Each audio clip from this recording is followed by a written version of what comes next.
Buenas tardes. Bienvenidos, bienvenidas. En esta sesión vamos a estudiar un poco sobre el mensaje del tercer ángel, particularmente. Vamos a hablar sobre el cierre de la gracia. Cuando se termine de predicar el mensaje del tercer ángel, todos tienen o el sello de Dios o la marca de la bestia.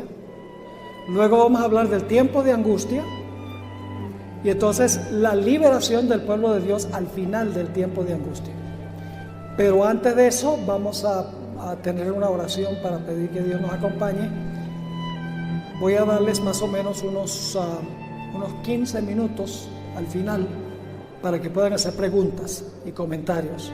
Así que vamos a estudiar tal vez unos 35, 40 minutos y el resto del tiempo preguntas. Así que si tienen alguna pregunta, anótenla para que no la olviden. Oremos. Padre, gracias te damos por el privilegio de reunirnos aquí en este lugar.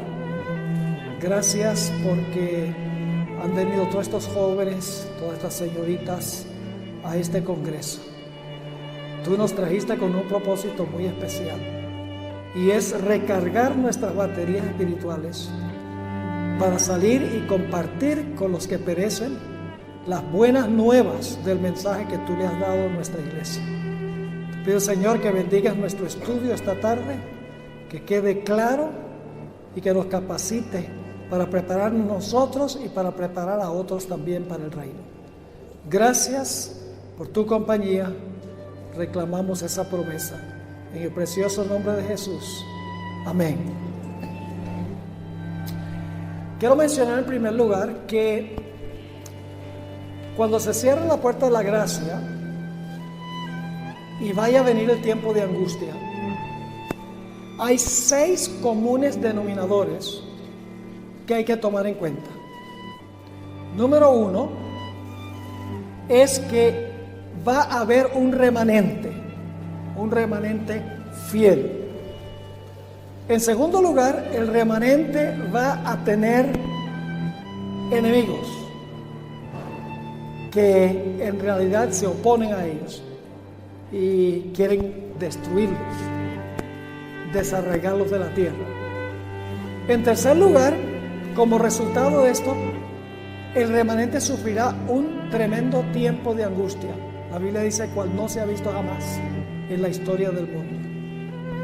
Durante ese tiempo, número 4, la fe del pueblo de Dios será severamente probada. Necesitaremos una fe que no tenemos ahora, una fe inquebrantable, una fe que, dice el Espíritu, decía, soporte el hambre, que soporte la sed. El pueblo de Dios será echado a la cárcel, perderemos la libertad, perderemos todo lo que tenemos. Una fe que no flaquee a pesar de todo eso. En quinto lugar, habrá una demora en intervenir Dios en nuestro favor, en el favor del remanente. Dios va a demorar, va a permitir que su pueblo pase por el tiempo de angustia. Podría librarlos al comienzo del tiempo de angustia, pero permite que su pueblo pase por todo ese tiempo. Es decir, va a haber una demora en Dios librar a su remanente. Pero finalmente, Dios intervendrá para librar a su pueblo de manos de sus opresores. Así que, repitiendo, remanente fiel. Segundo lugar, enemigos del remanente. Tercer lugar, tiempos de angustia para el remanente. Número 4, la fe del remanente severamente probada.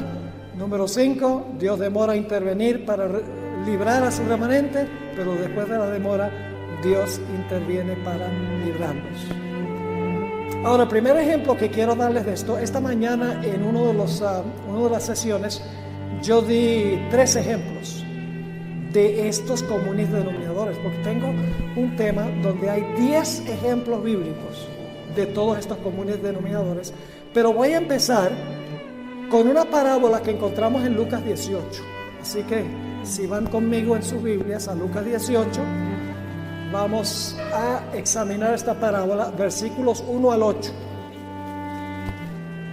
Lucas 18, 1 hasta el versículo 8.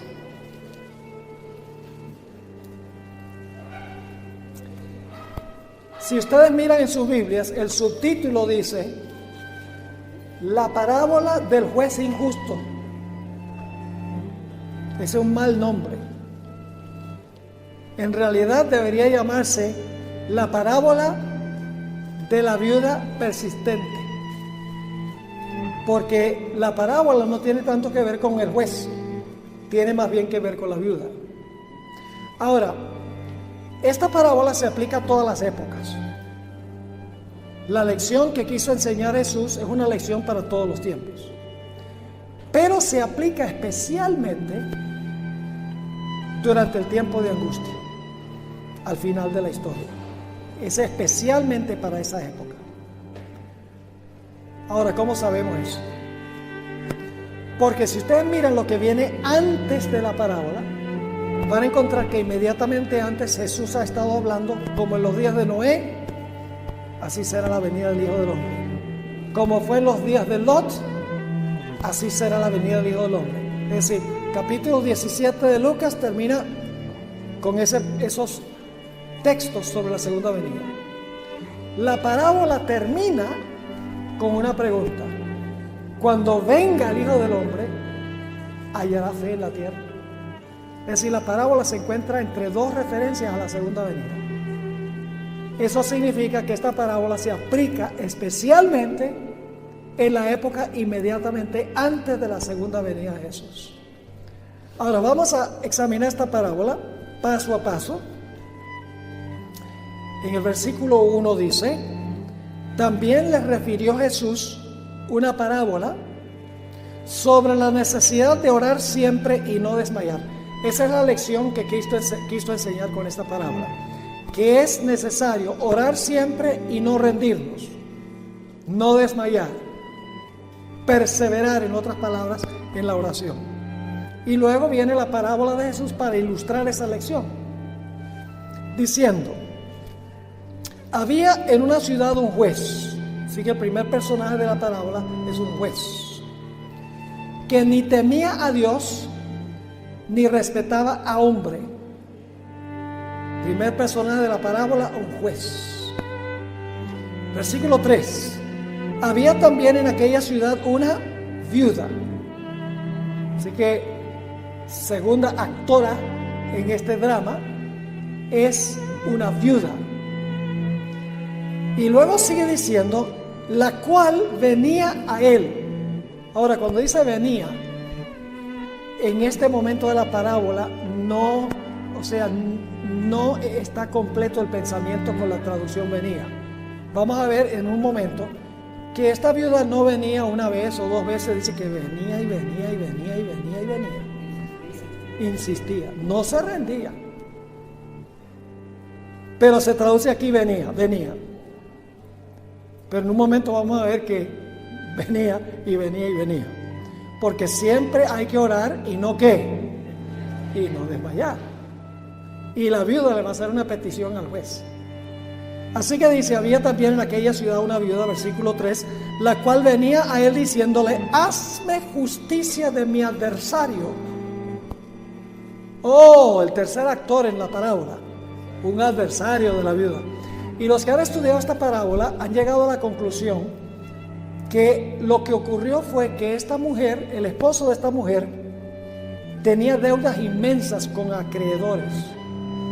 Y cuando se murió, las personas a quien le debía esas sumas de dinero saquearon todo lo que tenía la viuda para pagar las deudas que había incurrido el esposo. Es decir, la pobre viuda quedó en la calle, no tenía dónde caerse muerta, quedó completamente sin nada. Su única esperanza estaba ¿en quién? En el juez, de que el juez escuchara su plegaria y le hiciera justicia sobre su enemigo, sobre su adversario. Ahora, note lo que sigue diciendo, versículo 4: y él no quiso por algún tiempo. Es decir, hubo una ¿qué? Una demora. ¿Podría haberle hecho justicia de una vez? Sí, pero se demoró. Dice, y él no quiso por algún tiempo. Pero después de esto dijo dentro de sí, aunque ni temo a Dios ni respeto a hombre, sin embargo, porque esta viuda me es molesta, le haré justicia, no sea que viniendo de continuo me agote la paciencia. Ahí ya captamos lo que significa la palabra venía. Se había tornado fastidiosa la viuda. Venía y venía y venía. Y el juez dice, voy a hacerle justicia para quitármela de encima, porque ya me tiene fastidiado. Ahora, los personajes de esta parábola son simbólicos. El juez representa a Dios. Y usted, pero pastor, ¿cómo dice que el juez representa a Dios? Si dice que ni temía a Dios ni respetaba a hombre, ¿cómo el juez puede representar a Dios? Representa a Dios a manera de contraste. Es decir, que en la parábola Jesús está diciendo, si un juez que ni temía a Dios ni respetaba a hombre, le hizo justicia a una viuda para quitársela encima, ¿cuánto más Dios le hará justicia a sus hijos porque los ama? Es una comparación a manera de contraste. El juez representa a Dios. La viuda, ¿qué representa una mujer simbólicamente en la Biblia? Representa a la iglesia. Si es una mujer pura, ¿es una iglesia qué? Pura. Si es una mujer ramera, es una iglesia que se ha prostituido. ¿Qué representa una mujer viuda? Una buena pregunta, ¿verdad?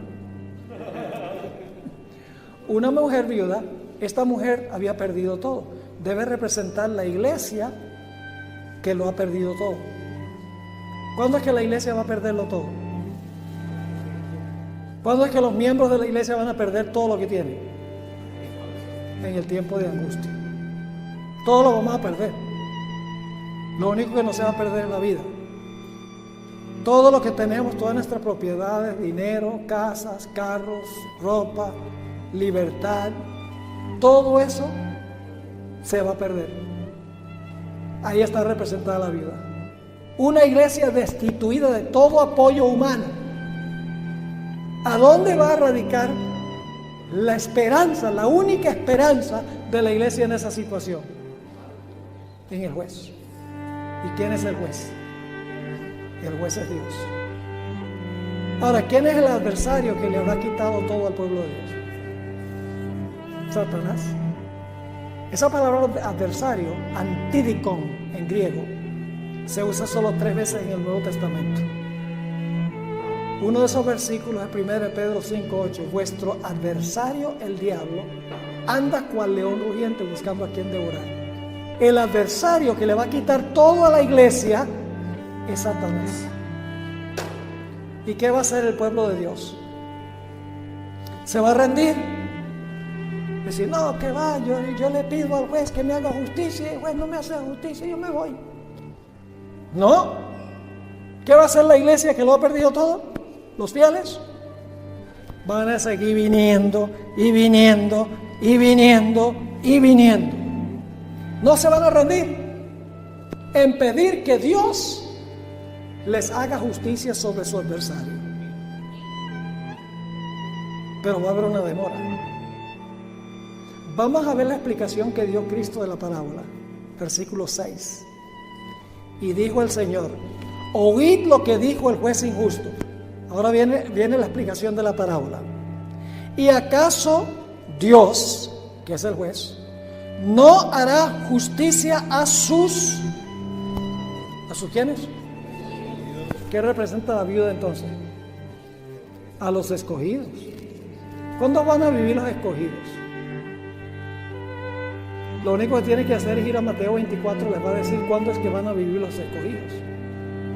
Dice que Satanás va a hacer señales y milagros de tal manera que engañará, si es posible, aún a los escogidos. Son los que van a vivir al final, al mero final de la historia. Así que la viuda representa a los escogidos, que van a clamar a Dios día y noche por su liberación del tiempo de angustia que están pasando. Yo pregunto, ¿Dios se va a demorar en responderles? Sí. Dice, y dijo el Señor, oíd lo que dijo el juez injusto. ¿Acaso Dios no hará justicia a sus escogidos que claman a Él que día y noche, ¿lo va a librar inmediatamente? ¿La liberación viene ya? No, porque dice que vienen a Él como la viuda, al juez, claman a Él día y noche, y luego esta es la traducción correcta, aun cuando se tarda en responderles. ¿Se va a tardar Dios en responderles? Sí. Y luego viene el versículo 8, os digo que pronto les hará justicia. Y luego termina la parábola con una pregunta. Pero cuando venga el Hijo del Hombre, ¿hallará qué? ¿Hallará fe en la tierra? Fíjese que termina con una pregunta, ¿verdad? Ahora, ¿me quedó claro? ¿Hay un remanente en esta historia? ¿Quién es? La viuda, la iglesia destituida. ¿Hay un enemigo? El adversario. ¿Pasa la viuda por un tiempo de angustia? Clama y gime. ¿La fe de la viuda es severamente probada? ¿Se demora el juez, Dios, en responderle a la viuda?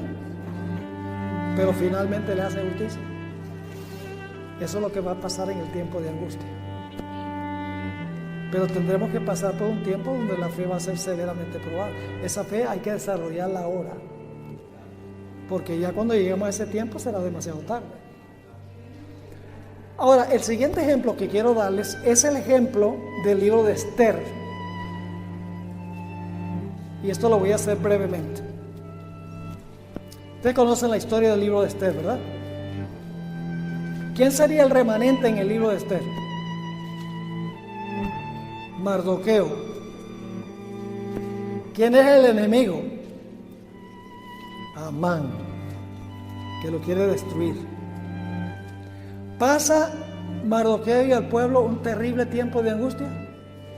Lean nada más el capítulo 4, dice que se visten de saco y de cilicio, se sientan en cenizas, lloran y claman por todas las calles de la ciudad. Es decir, pasan un terrible tiempo de angustia y su fe es severamente probada.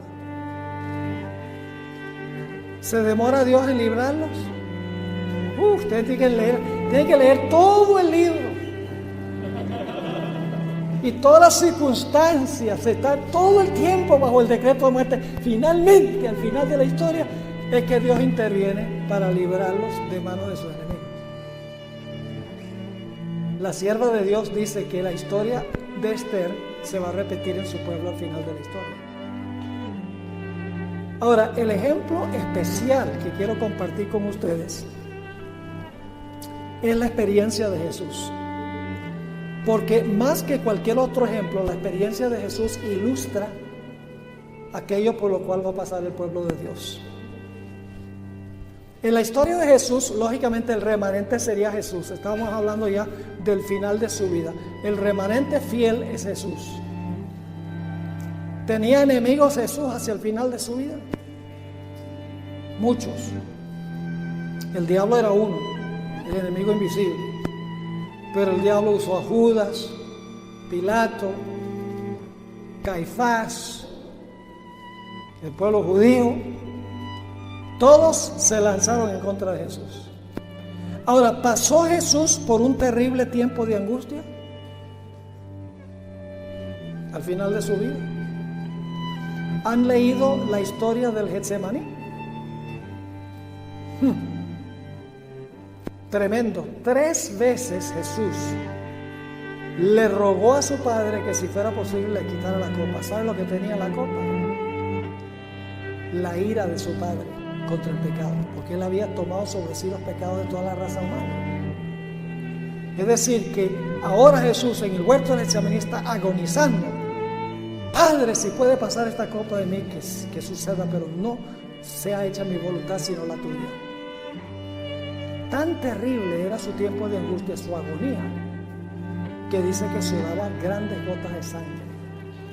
¿Cuánta angustia tiene que tener una persona para sudar gotas de sangre? Terrible. Además de eso, cuando Jesús estaba en la cruz, el Señor Jesucristo clamó: Dios mío, ¿por qué me has desamparado. Ese fue el tiempo de angustia de Jesús en el huerto del Getsemaní y en la cruz del Calvario. Así que Jesús pasó por el tiempo de angustia. Su fe fue severamente probada en ese tiempo de angustia. Lean nada más en los evangelios. Severamente probada. Lean también el capítulo que se titula Getsemaní y el Calvario, donde dice que Jesús no podía ver más allá de los portales del sepulcro. Pensaba que el pecado que estaba cargando era tan ofensivo a Dios que nunca iba a ver otra vez el rostro de su Padre. Que temió que la separación entre él y su Padre iba a ser eterna. Y dice que con crueles tentaciones torturaba Satanás al Señor Jesucristo. Jesús pasó por un terrible tiempo de angustia y su fe fue severamente probada durante ese tiempo de angustia. Temía que el pecado que estaba cargando era tan grande que nunca iba a ver más el rostro de su Padre. Ahora, vamos a Hebreos al capítulo 5 y el versículo 7, donde se describe su sufrimiento. Generalmente no leemos de Hebreos para saber lo que pasó en el Getsemaní, vamos a los evangelios, pero aquí se describe lo que sucedió con él en el huerto de Getsemaní. Hebreos 5, 7. Dice allí, y Cristo, en los días de su carne, es decir, mientras estuvo en esta tierra, ofreciendo ruegos y súplicas con gran clamor y lágrimas. ¿Pueden escuchar casi la angustia de Jesús? Con gran clamor y lágrimas al que le podía, ¿qué? Librar de la muerte. ¿Fue librado de la muerte? ¿O murió? Murió. Fíjense lo que dice la última parte del versículo. Al que le podía librar de la muerte fue oído a causa de su temor reverente. El Padre escuchó a Jesús, oyó a Jesús, le respondió inmediatamente. Dice que sí, el Padre oyó, pero no lo libró de la muerte. Por lo menos no lo libró de la muerte el día viernes. Es decir, hubo una demora en librarlo. Ahora, permítame leerles una cita muy interesante del Espíritu Profecía. Lamentablemente no está en ninguna fuente en español. Yo la traduje del inglés en una revista que se publicaba que se llama Youth Instructor, el instructor de los jóvenes. Mayo 2, 1901. Ella dice, aquel que murió por los pecados del mundo debía permanecer en la tumba por el tiempo establecido. Estaba como prisionero de la justicia divina. ¿Qué estaba Jesús? Prisionero de la justicia divina, en esa prisión pedregosa, y era responsable ante el juez del universo. Tremendo. Y luego dice, estaba llevando sobre sí los pecados del mundo y solo su Padre lo podía soltar.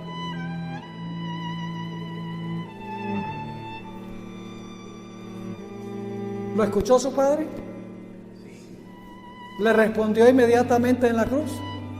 No, se demoró 3 días. ¿Y luego qué hizo Dios? ¿Lo libró del sepulcro? ¿Sí o no? Ahora, alguno dice, pero pastor, el Señor Jesucristo, la Biblia dice que resucitó con la vida que estaba en él. Ustedes conocen Juan 10, 17 y 18, donde dice Jesús,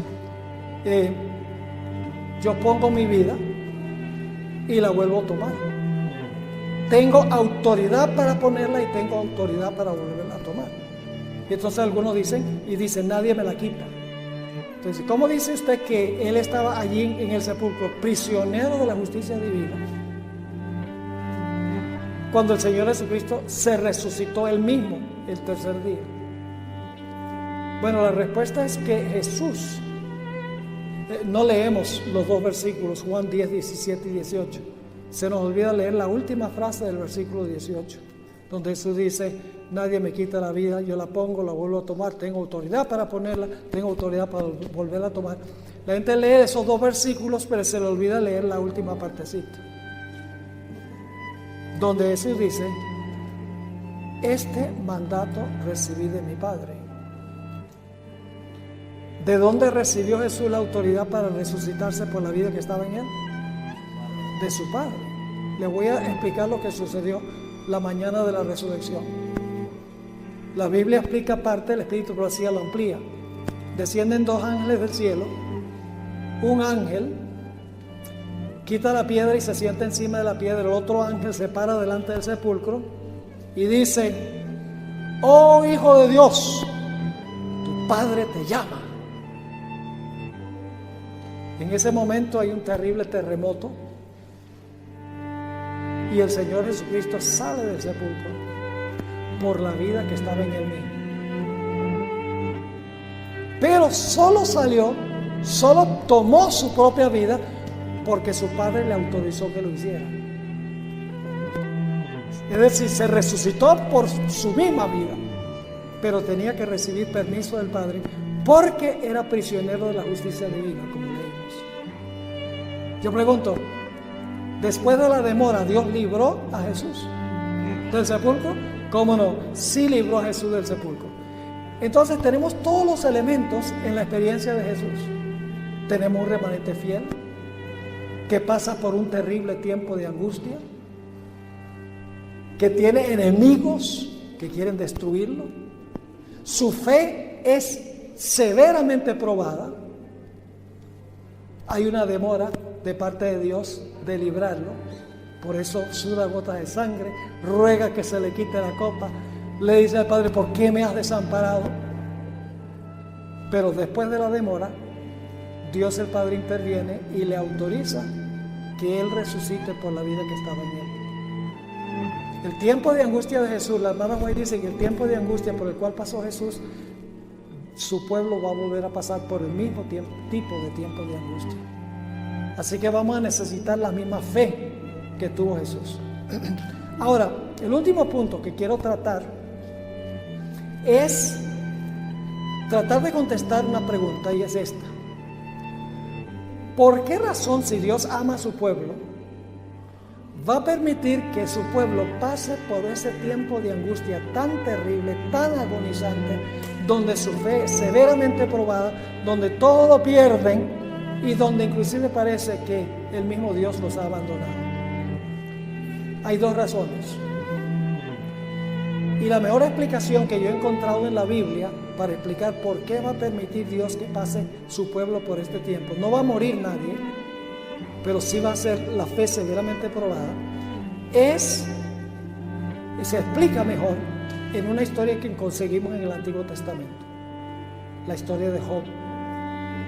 La mejor explicación de por qué Dios permite que sus fieles pasen por este tiempo de angustia final. Job representa a los que van a pasar por este tiempo de angustia.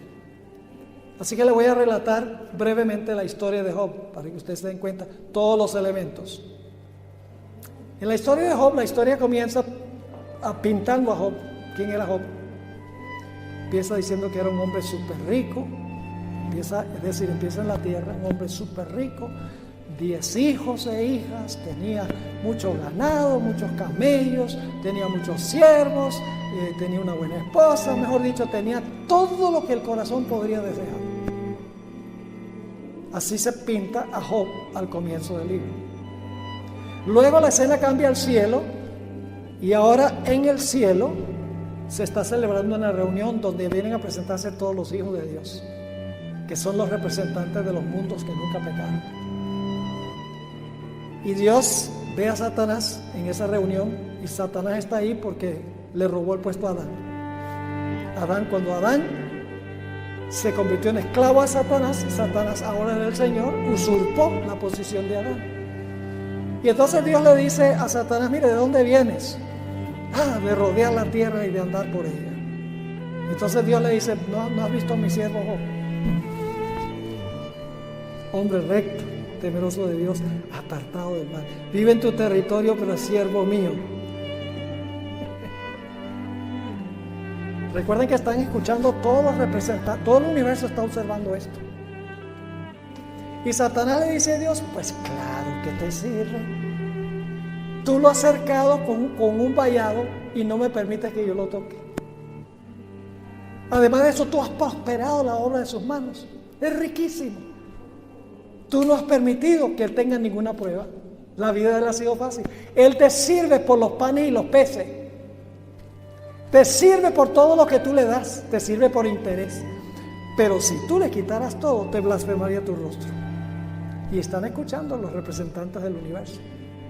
Ahora, ¿qué hubiera sucedido si Dios le dice al jurado celestial, le dice, no le hagan caso, es un mentiroso?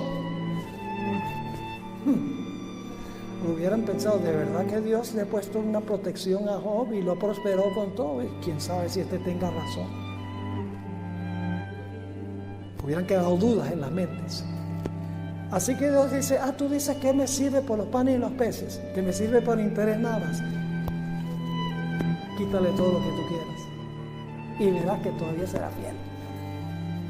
Así que Satanás sale de la presencia de Jehová, mata a todos los hijos, las bestias son todas robadas, los siervos todos son muertos. Es decir, y esto no sucedió en cuestión de días y semanas, dice que uno estaba hablando y se apareció el otro, y ese estaba hablando y se apareció el otro. En cuestión de minutos pasó eso, todo lo perdió.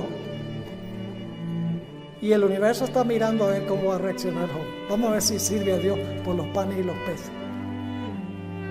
Y Job dice, Dios quitó, Dios dio y Dios quitó.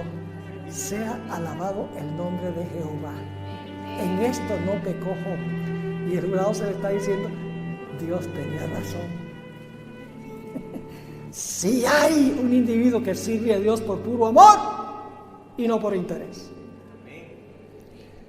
Bueno, los hijos de Dios se van después de la primera reunión. Pero luego entonces se celebra una segunda reunión en el cielo. Porque Dios tiene reuniones de negocio cuando trata asuntos del universo. Dios es un Dios democrático, tiene un tipo de gobierno representativo. Dios podría hacer todo Él, pero Él quiere que la gente en el universo, todos los seres participen. Y entonces en el segundo concilio viene otra vez Satanás representando a este planeta. Dios dice, ¿de dónde vienes? De rodear la tierra y de andar por ella. Y entonces Dios se le infla un poquito más el pecho. Dice, ¿no has visto a mi siervo Job? Que aunque me incitaste contra él, aún conserva su integridad. Recuerda que está viendo el jurado celestial. Claro que conservó su integridad, porque es que tú no me dejaste tocarlo a él. Pero si tú me dejaras tocarlo a él, te blasfemaría tu rostro. El jurado celestial le está escuchando. Dios podría haber dicho, no le hagan caso. Ya ustedes vieron la primera que es un mentiroso, no le hagan caso. Pero el jurado celestial dice, de verdad que Dios le dijo que no lo toquen a él.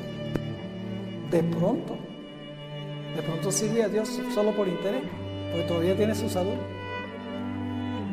Y dice, Dios le dice a Satanás, dice, así, ¿tú crees eso? Anda y haz que lo que tú quieras con él.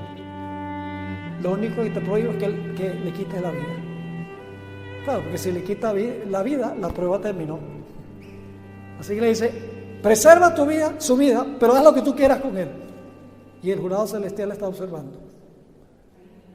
Y dice que Satanás sale de la presencia de Dios y aflige a Job con una sarna maligna desde la planta de los pies hasta la mollera de la cabeza.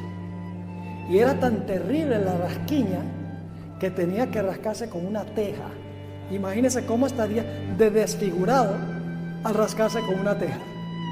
¿Qué ha perdido Job? Ha perdido a todos sus hijos, ha perdido todas sus posesiones, ha perdido todos sus siervos, ahora ha perdido la salud y en un momento va a perder a la esposa también, o el apoyo de la esposa. La esposa ahora mira a Job y le dice, todavía tú conservas tu integridad. Maldice a Dios y muérete. ¿De quién era instrumento la esposa de Job? Del diablo, porque él era el que había dicho que va a maldecir a Dios. Así que ha perdido el apoyo de la esposa. Y luego entonces vienen sus 3 mejores amigos a consolarlo. Y para hacer una larga historia corta, los 3 mejores amigos, en vez de consolarlo, se convierten en sus acusadores. Job perdió todo: sus posesiones, sus hijos, el apoyo de su esposa, su salud, sus amigos. Quedó en la calle.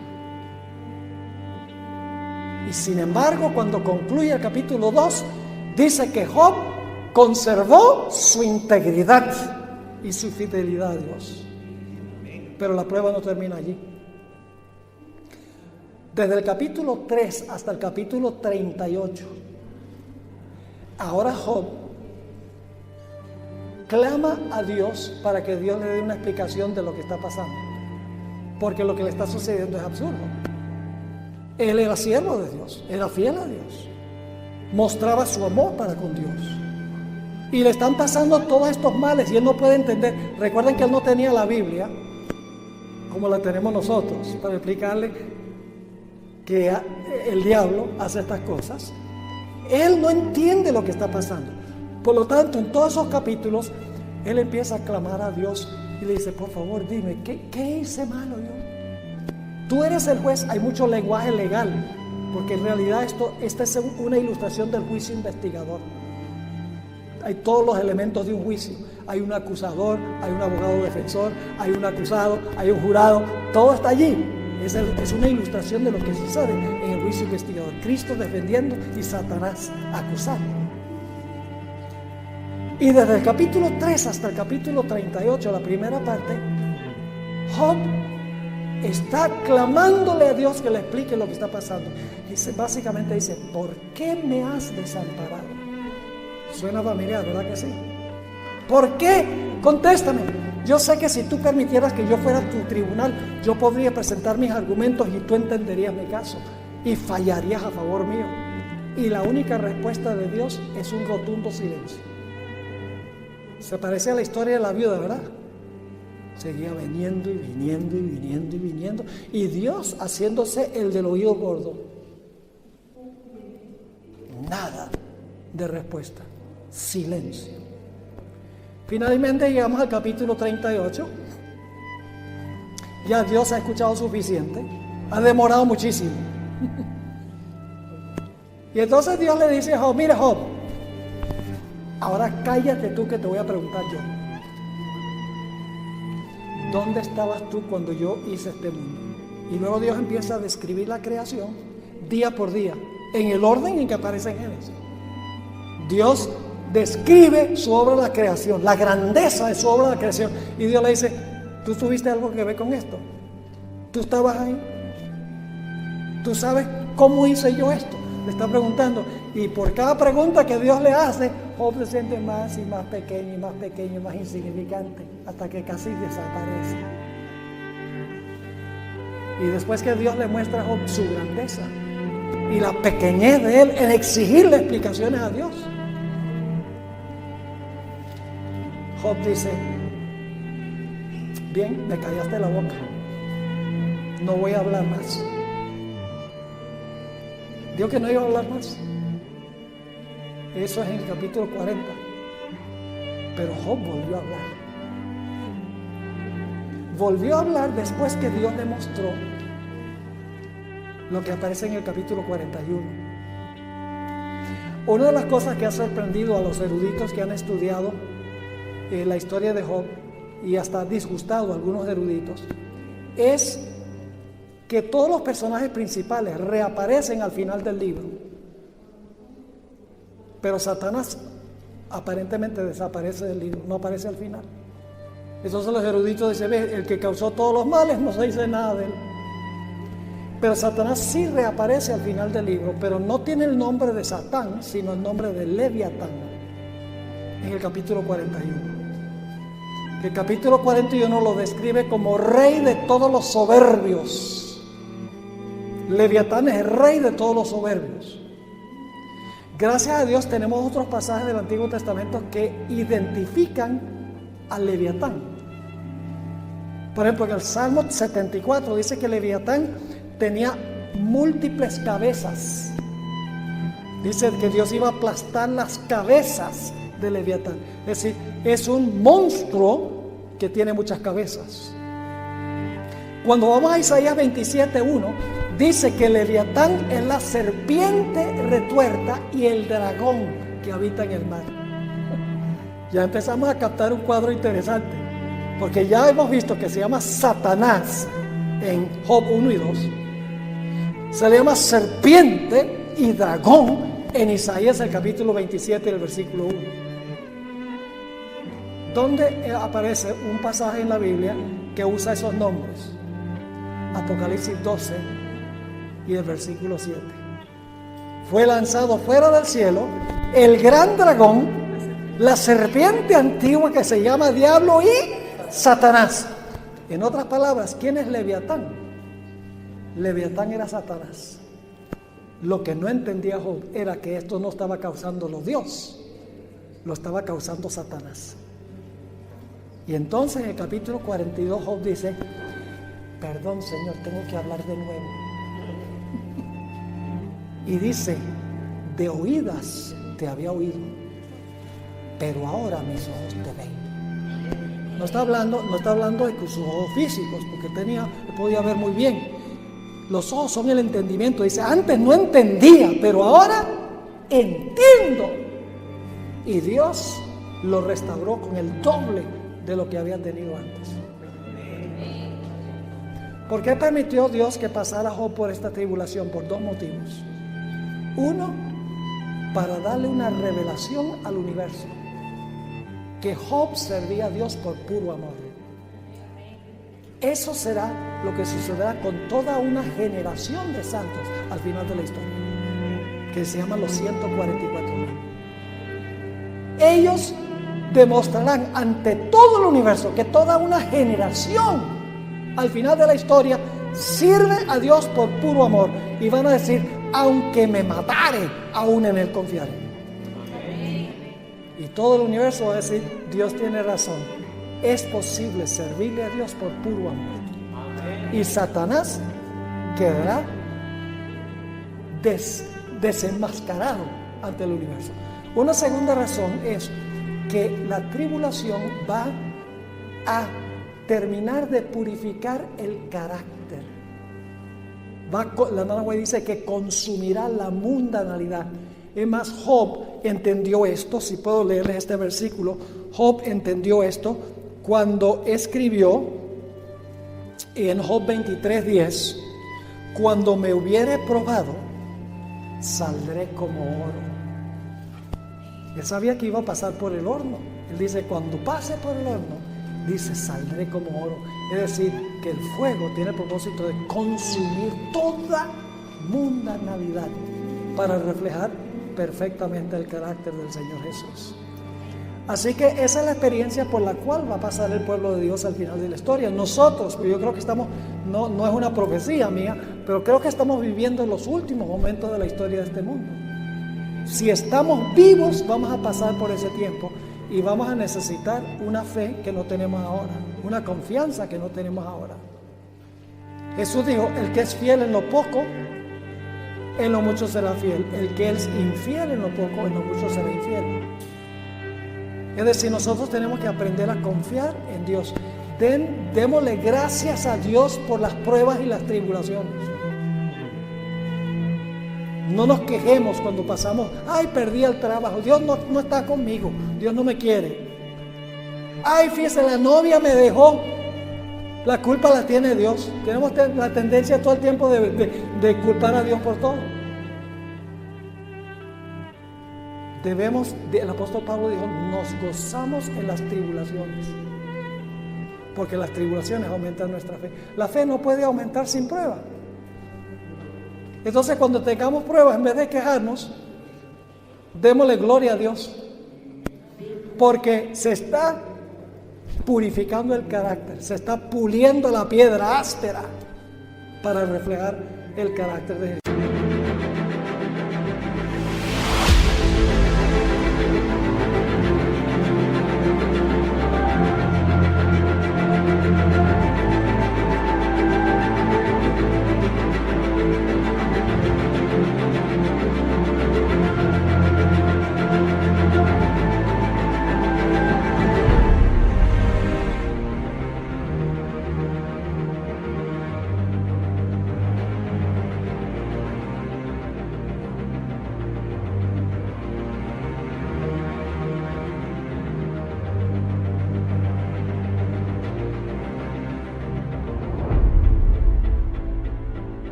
El tiempo de angustia, si ustedes quieren saber cómo va a ser, léanse el libro El conflicto de los siglos, el capítulo El tiempo de angustia. Es impresionante ese periodo. La hermana White dice que necesitaremos una fe que ahora nosotros no tenemos. Así que, ¿cómo desarrollamos la fe? Con una vida intensa de oración, con un estudio profundo de las Escrituras y, en tercer lugar, hablándole a otros sobre lo maravilloso que es Jesús. Yo lo llamo el triángulo de la santificación: oración, estudio de la Biblia y testificación a otras personas. Porque cuando estamos testificando a otras personas, cuando estamos ocupados en las cosas del Señor, no tenemos tiempo para las cosas del diablo. ¿Verdad que sí? Por eso Jesús dijo que debemos ocuparnos hasta que Él venga.